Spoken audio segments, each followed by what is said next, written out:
Well, hey, listeners. Betsy here. As always, I've got Trent with me. Hey there. Did you have a fun February? Because we had a fun February over on our Patreon. Yeah, this is the second month of our Patreon, and we've been having a lot of fun over there. Yeah, first thing we did was inducted a new movie into the Never Seen It Movie Club. We talked about Snatch, the Guy Ritchie movie. Yeah, one of our favorites. Second week, we covered a real love movie, a movie that I had never seen. That movie being Dirty Dancing. Yeah, you found out that nobody, not anybody, can put baby in a corner. Oh, I found out. And if you would like to hear my thoughts about that, sign up at patreon.com/neverseenitpod. Then after that, we continued our second entry of box set where we're working through the Dark Knight trilogy. We got through what I think most people would argue is the best of that series. We did The Dark Knight. It's the high point. Then after that, the Wayback Machine sent us back to 1970 to the premiere of the movie Patton. We went on the red carpet in 1970 in New York City, smoke-filled rooms and everything, and we watched Patton for the first time. We watched a war epic that ended up winning Best Picture. So a lot of stuff. I think we had some other clips and some fun things along the way. Yeah, we've started to put out some extra little fun clips. We have a thing called Is This Thing On? Where it's Betsy and I just kind of messing around on the microphone before we start recording. Got to check that mic. And yeah, we got some new ideas for some extra special extras coming it's extra, up, guys. Coming up in March. All of that can be found at patreon.com/neverseenitpod. So enjoy the following clips from those episodes and stay tuned until the very end to hear what we're doing in March. We'll be back after this. Okay, here's what these guys are doing, here's what those guys are doing, and then the way it's edited, you realize, oh, this is out of sequence, but it's done for comedic effect. Right. So the first thing that happens is the guys in the car hit Boris while he's tied up and like with a bag over his head. But you don't know it's Boris and you don't even know what happens. Yeah, all you know is that they just hit somebody and they crash. Then it cuts to Turkish and Tommy in the car talking about dairy products. And they throw the milk out the window. Which then we cut over to the other car. But you hear a crash. Right. So you don't see a crash. Then we cut to the other car getting hit by the milk and crashing. Right. So you see the third thing first, then you see the second thing, then you see the third thing. But then Boris gets out of the car, the second car that crashed, and is hobbling around, and then he gets hit by the car, and then we all come back together again. And this is the only time in the movie that things kind of cross timelines. Well, and it doesn't even make sense the order in which it happens, but it's so funny. You don't care. No, it is funnier this way. Yes. But yeah, this is the only other time in the movie where it is kind of shown in reverse, except for the very beginning and the very end. When he leaves, they're still on good terms. He just has to go. So he goes. Even she's like, I'm never going to forget you and I don't regret a thing and all of that. So they part happily. So there is this separation that happens, but in most romantic movies, they have a fight, they have something that wedges between them that drives them apart. At no point in this movie does that happen. No. Or if it does, it's like 15 seconds. Like, when they duck behind the bush and he's like, it doesn't really seem like you're being very honest. And I don't think you're ever going to tell your dad about us. And he storms off. That's the only thing. But then she immediately apologizes and she's like, I'm sorry. I'm working up to it, basically. Sure. And at that moment when he drives away, you could have ended the movie.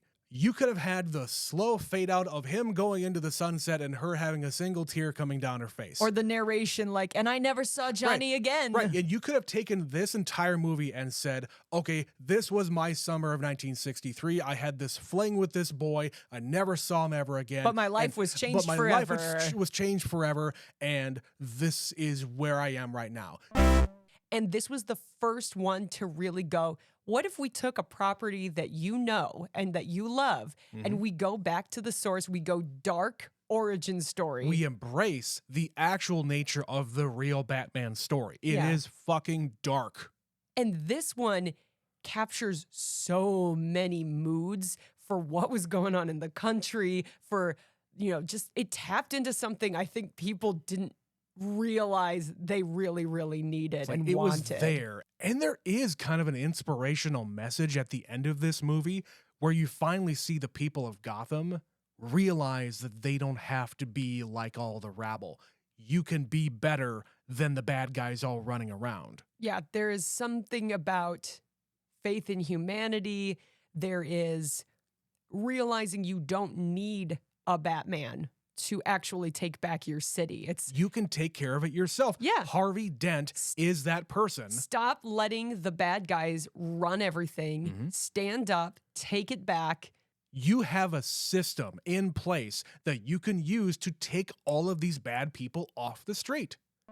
Why was it so successful to the point that it won Best Picture? Yeah. That's the stuff that's the most fascinating to me. I honestly think this movie was not only made, but, marketed in a way that this is an anti-hippie movie where all of these hippies out there who are burning their draft cards and protesting the war that we're about to go in, and we're in. that we're in the throes of now. Right. This movie is put out to rub in the faces of those people. Yeah. And of course, in this time frame, the Oscar voting pool would have been even older. They would have been the silent generation Yep. and the really golden age of Hollywood people that were still around in 1970. Well, it is the boomers who are making these movies, like we said.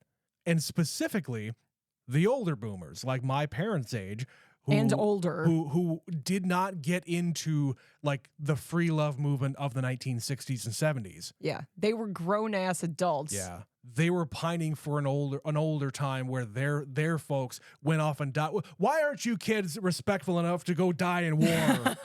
In my day, that's what we all did. Yeah. Well, wasn't that a fun time we had? We have fun on Patreon.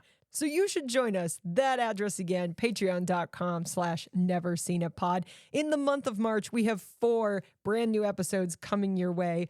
For the very first one, we will be inducting the Ides of March into the Never Seen It Movie Club. For Real Love, we're a month behind, but we're going to cover the movie Leap Year. And then we are going to have our exciting finale of this very first series of box set. We will be finishing the Dark Knight trilogy with The Dark Knight Rises. And to close it out, we're being sent to 1975 to watch the original Escape to Witch Mountain. Getting our Disney on. Very, very live action 70s old school Disney. Disney, yes. So yes, all that and more. Join us over at patreon.com/neverseenitpod for $5 a month. Gets you all of that content. Plus some extra content. We're still going to continue on with Is This Thing On? We're also going to start a brand new thing called The Conversation Pit. So look forward to all of that. Thank you for listening as always, and we hope to see you there. Bye now.